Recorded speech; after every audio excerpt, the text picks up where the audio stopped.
Spider-Man! He's awesome! Don't overthink it, just sit back and enjoy the— No! You're watching CIN POL.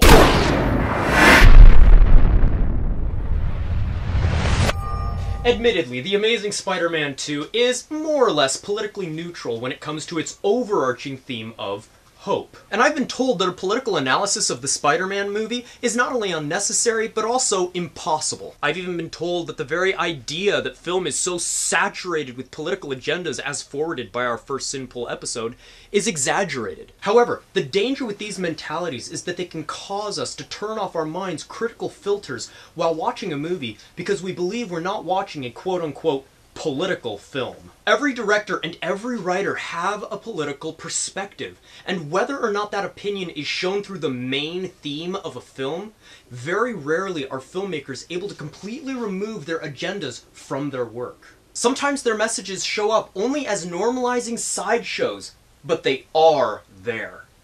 Let's take a look at an example from The Amazing Spider-Man 2. Look at how the movie views guns. Whenever a firearm comes into the picture, it's used to generate a feeling about the gun, not the person wielding it. For instance, when the police first face Electro, their guns are blazing like crazy, even when against the orders of their leader. The guns are completely out of control and really causing a problem. And when the police finally do stop shooting, the department tells their secret sniper to shoot Electro as soon as he makes a move. Predictably, Electro makes a slightly less than fully threatening move, the gun goes off, and a bad situation becomes worse. All thanks to that screwy rifle. But that's not all we see of guns in the movie. We also see a very common depiction of heroes with firearms at the very beginning of the film. At the beginning of the film, Richard Parker is on the run from some entity, and he's flying away on a private jet.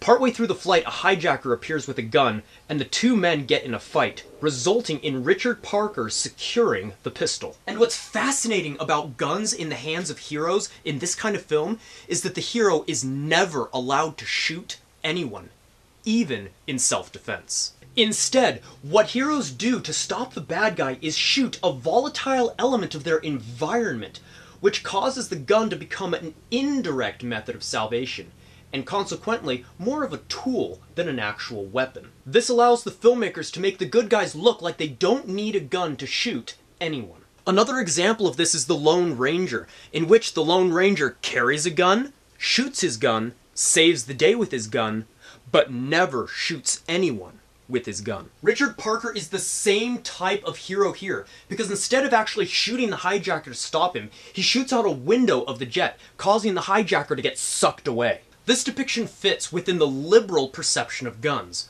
The reason for this is because liberals tend to fear guns and limit their use in society, while conservatives, on the other hand, tend to fear people and limit who can have firearms, rather than which firearms they can have.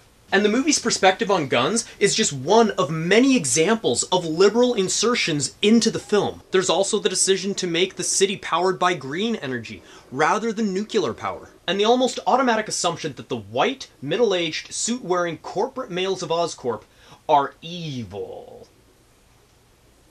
But not the one girl at the table. So even though the film's main theme may be one of universal sentiment, it's always important to remember that normal, opinionated, human beings write movies. And as such, it is always important for you to remember to think critically, to think for yourself.